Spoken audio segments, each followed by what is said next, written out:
Good afternoon, everyone.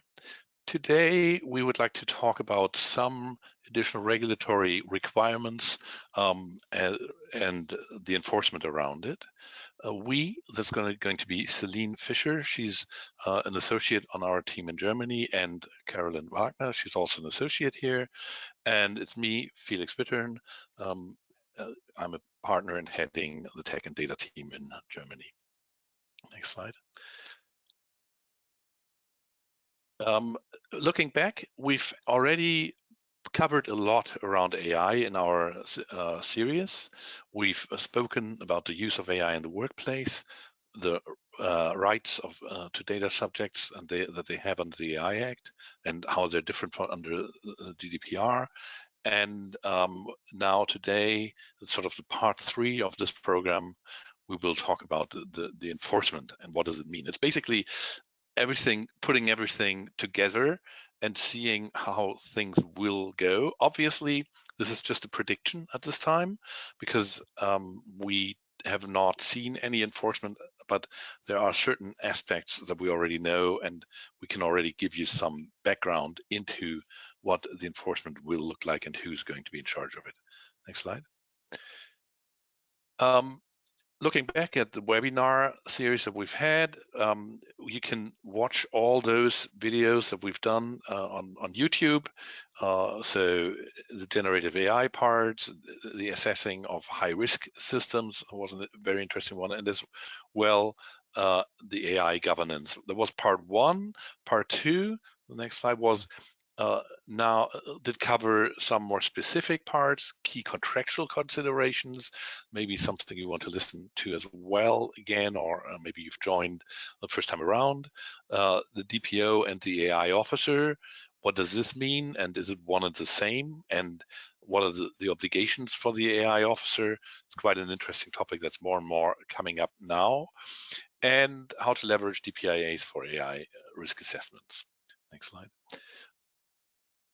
So with that background, today we'll talk about the enforcement actors on the Act. So who is enforcing and how will they enforce, and what is a cooperation most likely going to look like? We will also look at the penalty framework. So what are you going to expect if you're breaching the AI Act, and what the enforcement action predictions are. So while we can't tell you yet what it's exactly going to be, there are some indications of where things are heading that could be quite interesting for you and your setup. And then we'll be open for questions. Next one. So diving right into it, the AI Act has passed August 2nd, as all of you know. It entered into effect, and now we have a timeline of different things coming about and being put into effect. The first one is February 2nd, where the general provisions will come in effect, and also the AI literacy obligation. So there will be sort of as the first one some trainings that's required to cover those, and then also the clearly prohibited practices will be banned. The more interesting one for our presentation today is a time on the 2nd August 2025, where we on the one hand will have the general purpose AI provisions in place, but also the penalties will start to apply. So that's clearly enforcement. And we will also see who the competent regulators will be. So those shall be appointed by August 2nd. Whether every country will make this or not is another story, but at least that's the plan. And in some countries we already know, in others we don't. That's something we'll dive into. And then in 26, we'll have additional obligations on high-risk AI coming into place. That's something you will need to prepare for already because it has actually technical implications how you do this. And then in 27, basically everything around the AI Act is finally in effect, and we can then move forward with the full application of everything in the AI Act. So now I'm over to Celine, I think. Yes, thank you, Felix. So as Felix just mentioned, we will start with providing an overview of the main actors under the AI Act and specifically those involved in the enforcement. Those who have already had a look at the AI Act will have noticed that there are some new bodies introduced by it on an EU and national member state level. The AI Act establishes a two-tiered governance system where national authorities are responsible for overseeing and enforcing rules for AI systems, while the EU level is more concentrated on governing general-purpose AI models. Taking a closer look at the individual EU bodies, one of the main bodies is the AI Office. Regulated in Article 64 of the Act, the AI Office has the aim of developing union expertise and capabilities in the field of AI, and it constitutes a function within the European Commission. The AI Office will contribute to the implementation, monitoring, and supervision of AI systems and general-purpose AI models, as well as AI governance. For such, it will cooperate with the European Artificial Intelligence Board, which we will get to in a moment, and it will also issue guidelines for providers and deployers on the transparency obligations for certain AI systems. Moreover, the AI Office will facilitate codes of practice at union level to streamline the effective implementation of the obligations related to the detection and labeling of artificially generated or manipulated content. So in summary, which enforcement powers does the AI Office actually have? The AI Office will enforce obligations for providers of general purpose AI models, and it will support governance bodies within the member states in their enforcement of the requirements for AI systems. Enforcement by the AI Office is underpinned by the powers given to it by the AI Act, namely the powers to request information. It can conduct evaluations of general purpose AI models. It can request measures from providers, for instance, implementing risk mitigations and recalling models from the market, and it can impose fines. Moving on to a very important body, the Artificial Intelligence Board. The AI Board is introduced by Article 65 of the AI Act, and it consists of one representative per member state, and the European Data Protection Supervisor will also partake as an observer. While the AI Office will attend the board's meetings, it does not partake in votes. The aim of the AI Board is to ensure a EU-wide coherence and cooperation, and in addition, it has and can create further specialized subgroups for national regulators and other competent authorities. The tasks of the AI Board are regulated by Article 66 of the AI Act, and they can be summarized as facilitating the consistent and effective application of the AI Act amongst all member states. To name a few, the AI Board can contribute to the coordination amongst national authorities, and it should support joint activities by these. It can collect and share technical and regulatory expertise and best practices amongst member states, and it provides advice on the implementation of the Act, and therefore it will issue recommendations and written opinions. So from this summary, we can see that the board will serve as the forum where the AI regulators, namely the AI Office, national authorities, and the European Data Protection Supervisors, can coordinate the consistent application of the AI Act, and is therefore somewhat comparable to the European Data Protection Board that we know under the GDPR. The first AI board meeting already took place on September 10 this year, and the second meeting was just 2 days ago on December the 10th. And while the first meeting still mainly focused on organization topics such as the establishment of the AI board, discussions around EU AI policy, international AI activities, and an exchange of best practices, the second meeting already went into more detail, having topics such as AI literacy and the code of practice for general purpose AI on its agenda. The AI Act also establishes 2 advisory bodies to provide expert input, the Scientific Panel and the Advisory Forum. While they don't specifically play a role in the enforcement of the AI Act, these bodies will offer valuable insights from stakeholders and interdisciplinary scientific communities, informing decision-making and ensuring a balanced approach to AI development in the Union. These bodies will mainly advise the AI Board and the AI Office to contribute to their tasks, and they will contain a selection of various stakeholders, including startups, academia, and industry. In the Advisory Forum, and the Scientific Panel will be made of independent scientific or technical experts. And the Scientific Panel will also play a role on a member state level, according to 69 of the Act, as member states can call upon experts of the scientific panel to support their enforcement activities and their so-called pool of experts. On a member state level, however, there are two important bodies according to Article 70 of the Act. Each member state shall establish or designate in national competent authorities at least one notifying and at least one market surveillance authority. Their task is to ensure the application and implementation of the AI Act, and it may be performed by one or more designated authorities in the member states, which does lead to the possibility of there being multiple regulators in one member state. Which specific authority will take on these roles is left to decide for the member state themselves, and Felix already mentioned earlier that there is a deadline on September next year, and we're going to take a closer look now at the status of the individual member states. Caroline, next slide, please. Thank you. So the notifying authority in a member state is responsible for setting up and carrying out the necessary procedures for the assessment, designation, and notification of the so-called conformity assessment bodies, and for their monitoring according to 28 of the Act. These conformity assessment bodies are bodies that perform third-party conformity assessment of activities, which include like testing, certification, and inspections.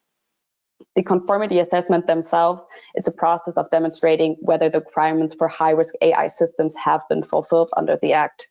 And the procedures relating to the conformity assessment bodies will be developed in cooperation between all notifying authorities of the member states. More relevant in terms of enforcement are the market surveillance authorities in the member states. These authorities can carry out activities and measures to ensure that AI systems comply with the AI Act.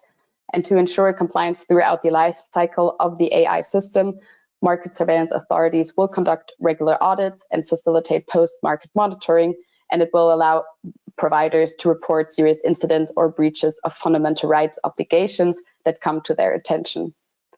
In exceptional cases, these authorities may also grant exemptions for specific high-risk AI systems to be placed on the market.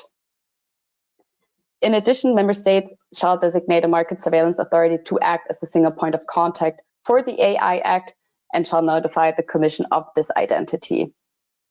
However, as a derogation hereof, for specifically regulated sectors by union legislation, for instance, the medical devices sector and other sectors that are specifically mentioned in Annex 1 of the Act, the competent market surveillance authorities are those as designated under the respective specific legislation, for instance, the medical devices regulation.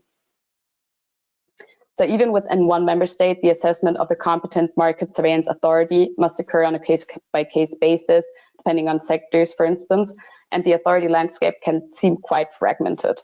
This continues on an EU level, as member states may decide to appoint any kind of public entity to perform the task of the national competent authorities. And this has led to a quite fragmented approach amongst the various member states, which we will take a closer look now.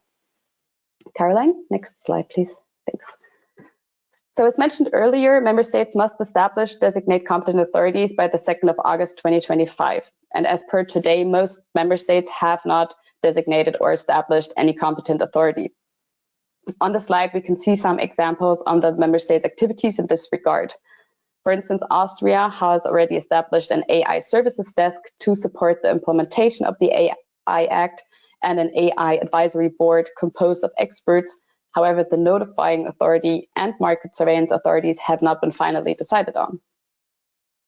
Belgium, Bulgaria, Croatia, Cyprus, and the Czech Republic remain unclear as well regarding the notifying and the market surveillance authorities.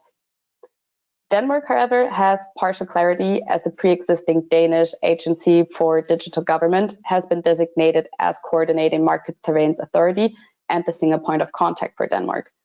The notifying authority, however, is yet to be designated. Similar applies to Finland, who has yet to designate the notifying authority, but it has already appointed 10 already existing market surveillance authorities, while the Finnish Transport and Communications Agency will act as a single point of contact. Some member states have already designated both authorities. However, most of these are still subject to pending legislation. This, for instance, applies to Italy, Lithuania, Malta, and Poland. Other member states also plan on or have established completely new bodies to act as the competent market surveillance authorities, for instance, in Hungary, Romania, and Spain. The designated or proposed competent market surveillance authorities are seldom the established national data protection authorities that we can see here on the slide. While the European Data Protection Board had published a statement this year on the role of the data protection authorities under the AI Act and proposed that these should play a prominent role in the AI Act's enforcement framework, as they have experience and the necessary expertise on AI-related issues, they concluded that the data protection authorities should be designated as the market surveillance authorities. Interestingly, Malta has designated the Data Protection Commission to jointly serve as market surveillance authority with the Malta Digital Innovation Authority, and also in the Netherlands, the Dutch government gathered advice on the structure of the Dutch Data Protection Authority together with other authorities. So similarly, we have an ongoing discussion in Germany which authority should be designated as the market surveillance authority, either the Federal Network Agency or the Data Protection Supervisory Authorities. In Germany, the Federal Ministry for Economic Affairs and Climate Action and the Ministry of Justice are jointly responsible for the implementation of the AI Act and therefore for the designation of the competent authorities. The German federal and state data protection authorities, similar to the European Data Protection Board, had positioned themselves as having the necessary AI expertise to function as the market surveillance authorities, whereby the representative in the AI board for Germany would be the Federal Data Protection Officer. However, there are several voices suggesting that the Federal Network Agency will be designated instead as the market surveillance authority, and the German accreditation body would act as the notifying authority. Taking a closer look at these two possibilities that we have in Germany, there are some prominent differences if one or the other were to be designated as competent authorities. The Federal Network Agency operates as a national regulator for specific sectors with jurisdiction across Germany in specific sectors, for instance, telecommunications, infrastructure, and energy. In contrast, there are in total 18 data protection authorities in Germany, the Federal Commissioner for Data Protection and Freedom of Information, who oversees data protection compliance for all federal public bodies, so certain social security organizations and companies providing telecommunications and postal services. And there's one state authority for each of the 16 states that we have, with the exception of Bavaria, which has divided its data protection oversight into two authorities, one for the private and one for the public sector. So this fundamentally different organization of the authorities in Germany alone means that the decision in favor of one option or the other is likely to have a far-reaching influence on the implementation and enforcement of the AI regulation in Germany. The implementing act in Germany is expected in the first quarter of 2025, and then we will have more information on the competent authorities. However, according to a recent LinkedIn post of the Federal Ministry for Economic Affairs and Climate Action, it seems that the Federal Network Agency will play the central role under the AI Act and not the data protection authorities. Next slide, please. So in light of the various bodies and their roles under the AI Act, their cooperation will be essential for a uniform implementation and enforcement of the AI Act throughout the Union. Next slide, thanks. We are already familiar with cooperation mechanisms from the GDPR. So known to us is the European Data Protection Board, composed of the head of one supervisory authority of each member state and the European Data Protection Supervisor. Its task is the consistent application of the GDPR throughout the EU by monitoring compliance with the GDPR, advising the Commission, issuing guidelines, recommendations, and best practices, amongst others. And quite similar to what we have just looked at for the tasks of the AI board. In addition, Recital 149 to the AI Act mentions that the AI board should establish two standing subgroups to provide a platform for cooperation and exchange among markets, surveillance authorities, and the notifying authorities, whereby the standing subgroup for market surveillance should act as the so-called administrative cooperation group, which also aims to establish a uniform application of union legislation and cooperation amongst the various authorities. Other cooperation mechanisms under the AI Act include that the AI Office shall facilitate the exchange of experience between national competent authorities, and it regulates that member states shall facilitate coordination between market surveillance authorities and other relevant national authorities for specific sectors, for instance, for the medical devices sector. Furthermore, Article 74 of the AI Act contains possibilities for market surveillance authorities and the AI Office to propose joint activities, and these include investigations for promoting compliance of the AI Act, identifying non-compliance, or providing general guidance in relation to the Act. Other cooperation obligations in the AI Act, however, differ from those that we sort of know under the GDPR. For instance, the AI Act regulates that where a national market surveillance authority considers that an AI system presents a risk which is not restricted to its national territory, or where it considers a non-high-risk AI system indeed constitutes a high-risk AI system, it shall inform the AI Office and all other member states. Furthermore, the AI Act contains a so-called union safeguard procedure. In this case, one market surveillance authority can raise an objection to a measure taken by another market surveillance authority of a different member state, and the AI Office will enter into a consultation with the market surveillance authority and decide whether the taken measures regarding AI systems are justified or not. And its decision will be communicated to all other member states, which then have to update their taken measures accordingly. So this was just a short overview of how market surveillance authorities are expected to cooperate with one another. And now I will hand over to Caroline, who will provide an overview of the penalty framework under the AI Act. Thank you, Celine, and welcome from my side as well to everyone who is joining us either live today or who is listening to our YouTube recording at a later stage. So let's delve into the penalty framework of the AI Act in comparison to the framework of the GDPR. I will start with a quick GDPR recap. As you're probably aware, each member state has at least one supervisory authority responsible for monitoring the application of the GDPR. Or, if you like it more complex, move to Germany since we have 18, as Celine already mentioned. Supervisory authorities can exercise various powers. Besides administrative fines, there are many other investigative and corrective powers available to data protection authorities under Article 58 of the GDPR.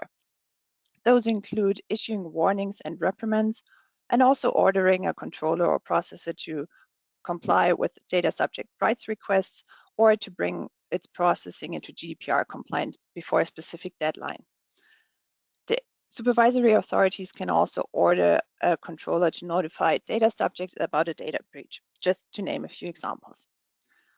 Authorities can also stop the flow of personal data outside of the EEA or ban a controller or processor from processing personal data altogether, either temporarily or permanently, which is particularly powerful. And we've seen already in the past, just to mention the Italian DPA, which ordered OpenAI to stop its processing temporarily. And in addition to these measures, there's an opening clause in Article 84 of the GDPR. Member states shall lay down the rules on other penalties applicable to infringements of the GDPR, which are not subject to the administrative fines under the GDPR. For example, under the German Federal Data Protection Act, it is a criminal offense to commercially and knowingly disclose personal data to third parties or make it accessible in any other way. And there are also very much other national penalties implemented in member states, but we will not cover them in today's webinar. But which enforcement mechanisms does the AI Act offer? I'm sure that you already heard that the AI Act also provides a very complex system of fines, especially for AI systems and general purpose AI models, which we will cover in detail in the next slide.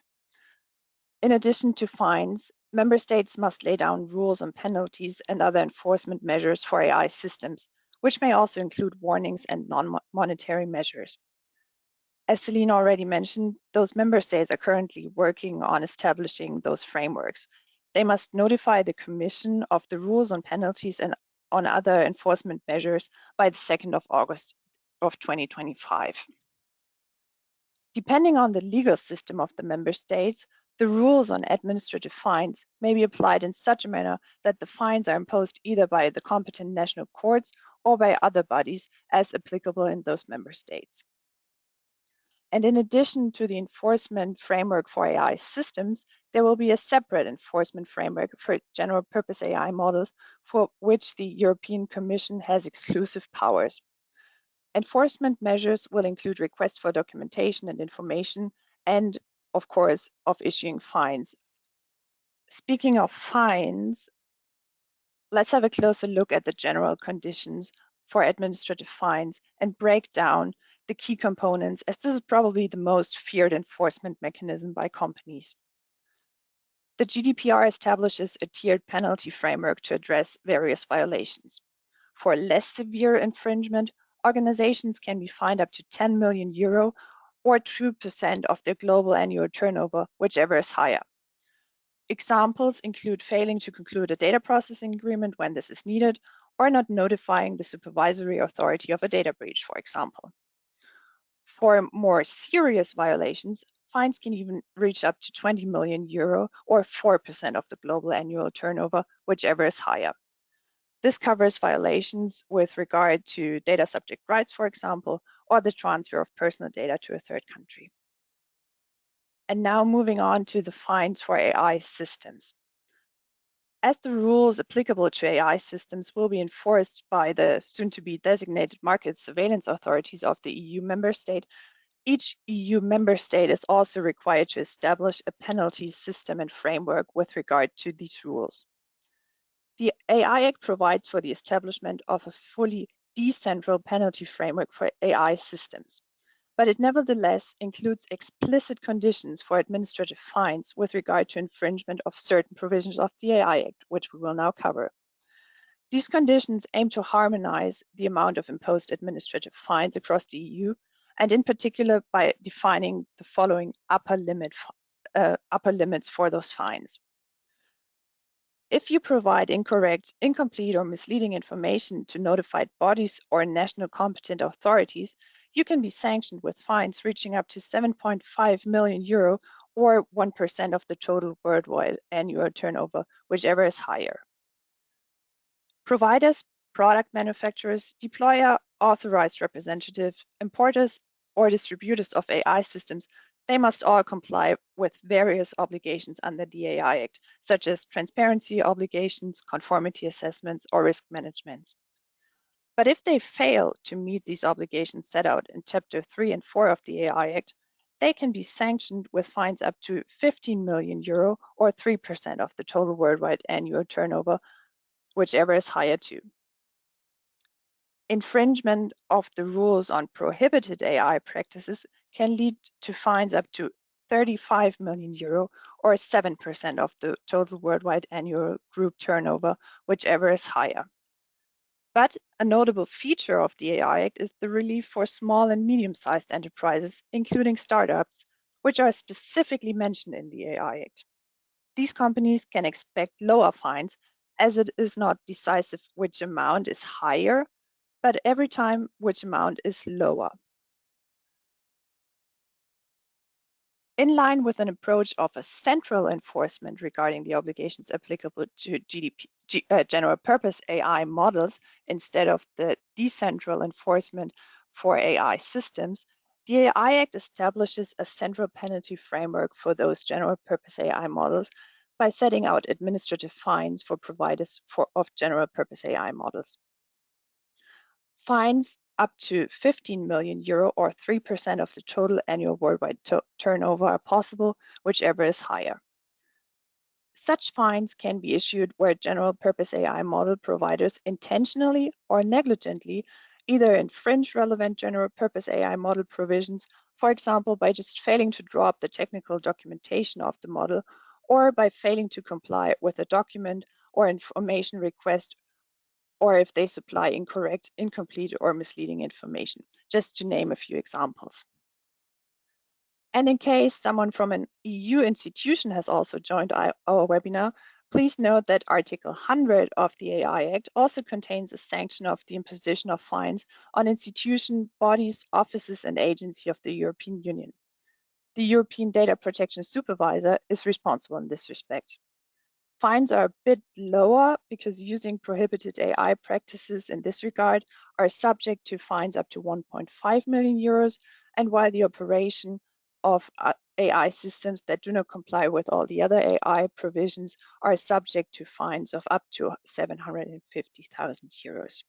So these fines are significantly lower and are paid into the general EU budget. Now that we know how high those fines can be for AI systems, we will look into the details of this penalty framework. As we already mentioned, each member state will establish its own penalty system for AI systems. These penalty systems must be notified to the European Commission by the 2nd of August 2025. And you may remember that this is the same deadline as for the appointment of the competent authorities, so this is quite a to-do list for member states at the moment. In general, these penalties should be effective, proportionate, and dissuasive. The systems must take all measures necessary to ensure that they are properly and effectively implemented. Member states will take into account the guidelines issued by the European Commission pursuant to Article 96 of the AI Act. And in addition, the AI Act harmonizes the criteria to determine the amount of an administrative fine. These criteria include the nature, the gravity, and the duration of the infringement, the intentional or negligent character of the violation, and the financial capacity of the entity. Also, the degree of the cooperation with authorities and any previous infringements can be considered. So, all in all, this is quite similar to the GDPR framework system. And what about the penalty framework for general purpose AI models? The European Commission has the exclusive power to supervise and enforce obligations for general purpose AI models. The provisions on penalties for general purpose AI models will enter into force on the 2nd of August in 2026. The AI Office will monitor, supervise, and enforce the AI Act requirements on general purpose AI models across the 27 EU member states and is supported by the scientific panel. This includes analyzing unforeseen systematic risks stemming from general purpose AI developments and deployments, as well as investigating incidents of potential infringements. To facilitate the compliance of general purpose AI model providers and consider their perspectives, the AI Office will also produce voluntary codes of practice. When determining the amount of an administrative fine, the Commission shall also consider various criteria, including any commitments made by the provider to implement mitigating measures. But compared to the criteria for imposing fines on the operators of AI systems, the criteria to be considered by the Commission under the AI Act are a bit less detailed, making assumptions on the fines less predictable to a certain extent. But however, before imposing a fine, the Commission is always required to communicate the preliminary findings to the provider, and they shall offer an opportunity for the provider to be heard. In the end, the Court of Justice of the European Union has an unlimited jurisdiction to review the Commission's decision on fines, including the power to cancel, reduce, or increase the fines which have been imposed. And now we will share our thoughts and predictions for the enforcement of the AI Act compared to the enforcement actions we've seen so far for the GDPR. What are the challenges? In this slide, we have listed some of the challenges we see when it comes to enforcing the AI Act. First of all, it is not clear whether member states will have set up their national authorities by August 2025. Since the provision on prohibited practices will come into force on the 2nd of February 2025, but member states have at least until August to designate the authorities, there may be an enforcement gap of 6 months due to the absence of a designated regulator.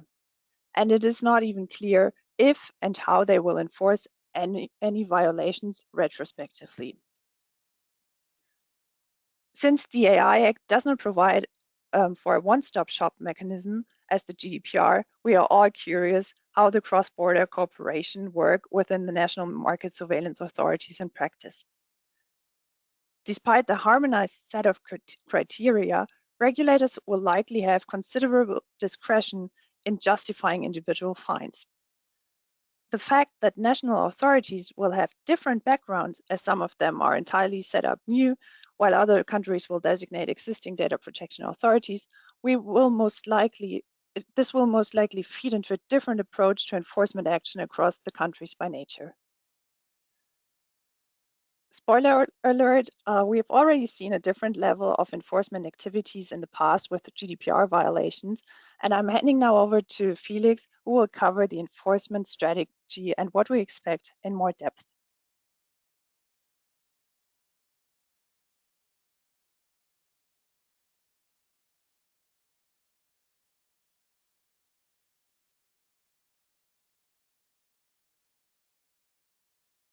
Felix, I think we can't hear you yet.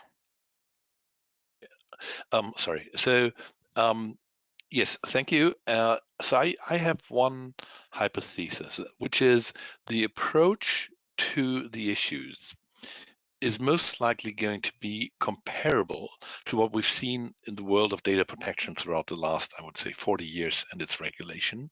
And we can look at how enforcement was attempted or approached by regulators in the past regarding data protection, and probably extrapolate to some extent to what we can expect from the AI regulation. At the same time, obviously there have been learnings, and some things that clearly failed are also obvious, and maybe certain mistakes will not be made again. The approach initially is that data protection regulation has for a long time mainly, and still remains to a large degree, a so-called soft regulation. So the attempt was to convince the market players and to put some pressure on them, but not really fining them. Now that has changed, as we know, for some, but if we look at the number of fines that we've seen lately, there some of them are really high and have had a significant impact, but it's still not a super high number of fines. There could be way more because there are a lot more proceedings that are ongoing and basically closed without a fine. So the regulators still try to convince the market players that it's a good idea to obey the law and explain what it is and work on solutions. So for us as your external advisors, we often have worked with regulators on finding solutions that work for everyone, and then there's no fine, but then there is a common approach that's taken and agreed, and that often helps. So that's one of the things we've seen. The other one is that there are only little revolving doors between the regulator and the public service and the industry. It's an absolute exception that someone has been in the industry for a longer time and then enters public service, or sometimes even also the other way around. That's a little more common, but still the know-how about the approach towards, in this case, privacy issues, but it could also be the same for AI issues, is provided by persons who have no industry background, but they have often a slightly more academic background, which they try to cover by some additional know-how they're collecting. But a lot of the decisions we've seen or the approaches we've seen have been sort of tainted by the fact that there was a need for explaining certain industry needs regarding privacy topics.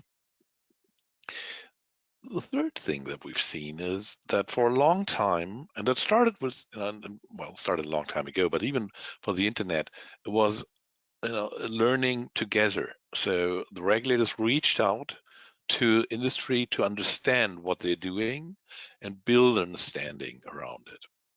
The regulators drove the content of the debate, often by setting very tough standards in what they're publishing, and then often the actual approach is a little different and maybe not as tough as what has been published.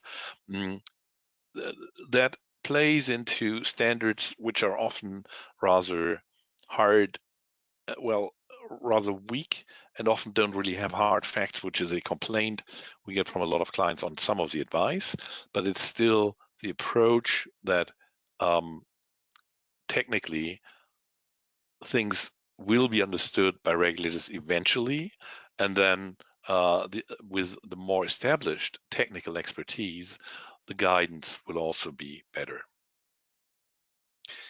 We also see that the enforcement has been significantly driven by external pressure, by privacy advocates and political pressure. Political pressure in both directions. It's like don't make too much or don't make privacy too strict. On the other hand, political pressure on protecting privacy stronger. Privacy advocates, like our good friends Max Schrems, have had a significant impact on the setting of the topics, and certain things, in my view, have been quite strongly focused on, which probably weren't the main problems in privacy, but the allocation of resources had been driven by those privacy advocates. The last one that we've seen is that the regulators have been quite slow on picking up on topics. One example I like to use is that cookies had been developed 25 years prior to the first enforcement around them. So it took the regulators really a long time to understand what some of the topics are, or to regulate them. For the more complex it was, the less likely it was that they would fully regulate. So that helped developing an entire industry that knew that cookies may be a topic, and then didn't really react to it for a long time because they didn't need to. And then now they're facing the problem that some of those technologies are now determined as illegal or problematic, and that can destroy entire business models. Next slide, please. With that background, I can see that the enforcement strategy is going in parallel directions already. The first one is we're already seeing that the regulators sent out questionnaires. They do voluntary audits. They want to understand what industry is doing. So, for example, there were audits regarding HR tools by some regulators. And they try to get up to speed with what's really out there in the market, which is in parts exactly what we've seen on the privacy side. Same thing is happening now for AI. It could also be that we have a bit of a different approach in parts, as the technology and AI doesn't have the same constitutional protection that personal data would have. So personal data in many countries has clear constitutional protection and is a very strong value. For AI, it's more towards the economic interest, some ethics around AI, a lot of discussions around how AI may be used, what are the dangers of it, and so on. But it's not the same balancing of interest between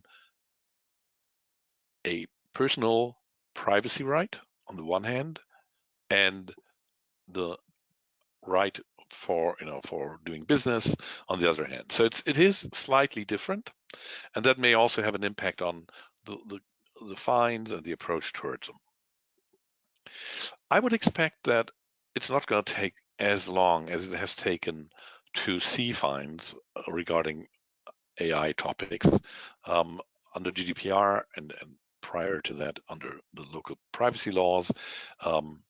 We almost saw no fines initially. There were some true exceptions in some countries.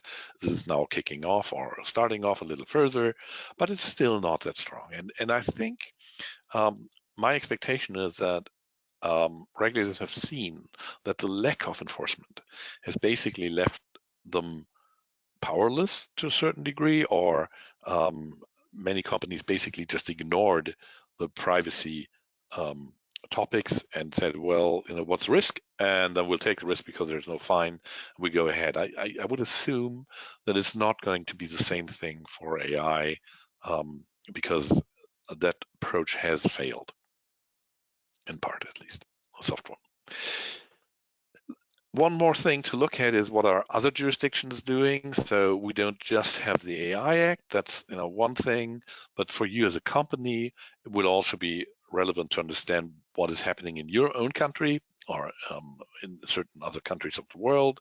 Are there any developments that you should be aware of so you can cover those and streamline what you're doing? And that ties into the potential need for an AI officer, in my view. So I think one of the strategies that you could take is to appoint a person that's your AI officer, could be external or could be internal, someone who actually can make sure that your company is steering through this enforcement metrics that we've looked at smoothly, and also can sort of make sure that there is enough training. That's part of what the AI officer has to do, but also promote ethical use of AI in companies and help getting those topics in place.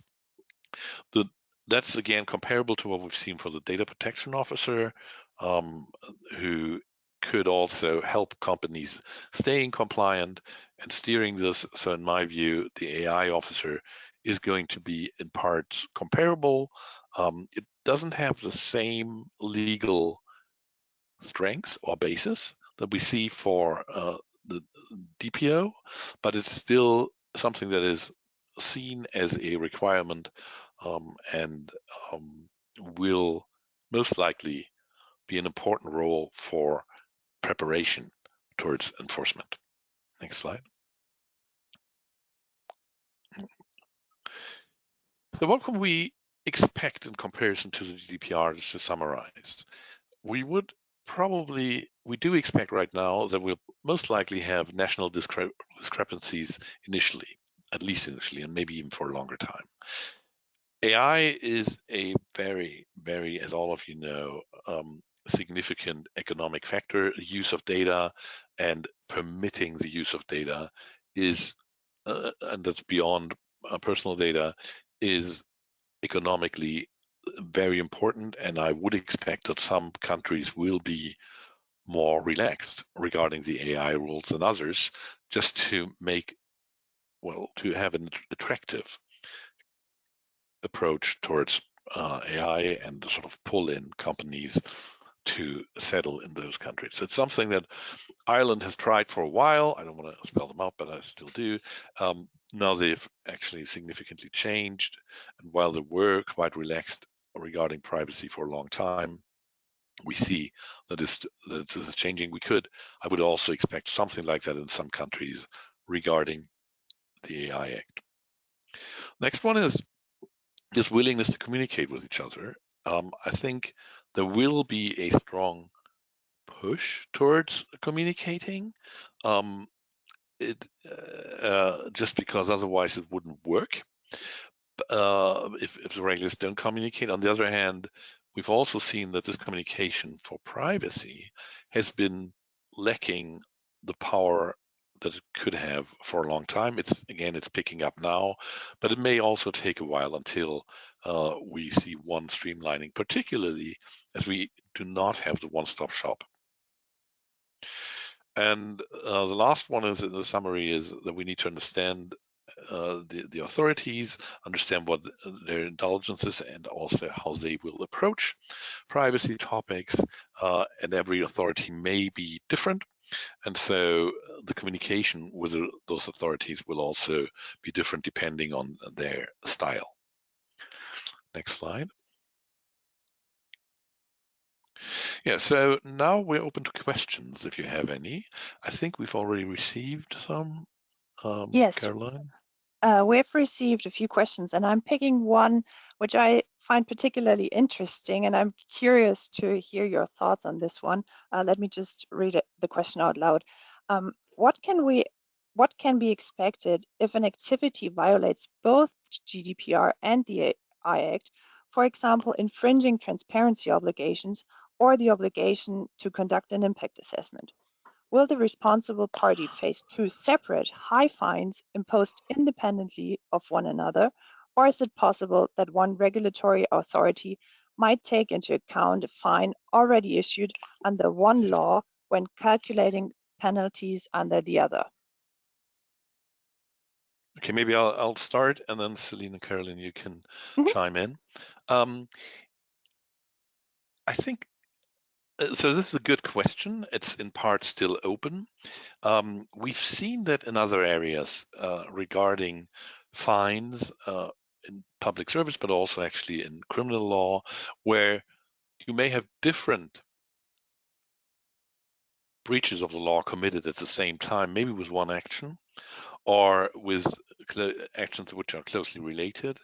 And that's where you usually see some accounting for the fact that there has already been a fine on the one thing, or that there will be a fine, and things are basically pulled together. So I don't think, but again, this is a prediction, I don't think we will see sort of a doubling of fines because they're different laws. They do tie into each other, they overlap in parts, and so also the fines, in my view, will bear in mind that different laws can be affected. That's what I think. I don't know if you have the same opinion. Yeah, I agree. I will also expect that those fines will be honored if a company has received a fine by another authority before. But I also expect that this will go before the Court of Justice of the European Union, just to have a clear view on this. But maybe this will take some time. Yeah, I agree with both of you. I also think that maybe this will be something that would need to be decided by the European Court of Justice. And this may also be different depending on the member state, because as we have seen, some member states do plan on having data protection authorities play a role as the market surveillance authorities. So they actually also have a role under the AI Act. This may be different from countries where the data protection authorities don't play a primary role as the market surveillance authorities. Okay. Yeah, Do we have very other interesting questions? thought. Yeah. Yeah. Maybe just one short last one. And we've covered it in parts, but maybe it's good to emphasize on the answer. Do you think that smaller companies are initially spared in enforcement of efforts, and that the focus is more on the big players? I don't. So the way we've seen it under GDPR is that the regulators like to go after the easier ones, not only just internationally, but also often fining companies applying a technology because they may be, in charge of looking at this company rather than the underlying technology, or the company offering the underlying technology. So that's something that we've seen in the past. So they did go after small companies and sometimes actually said, we'd like to make an example with a small one and give the guidance on with those, and then we'll hit the big ones.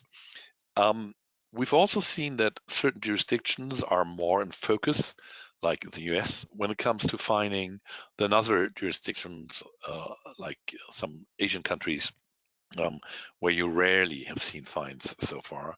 And I think that is in part due to fining being just easier, and the language being easier, and certain topics just making it harder to enforce against countries, against some other countries or companies in some other countries. Now, this is sort of stereotypical, but that's at least what we've seen in the past, and may change. However, I think that's where we will see some examples on the big ones. Just so there's going to be a learning on how to use large language models and how those can be trained and so on. So there will be some decisions in that field, and that will most likely cover the larger ones.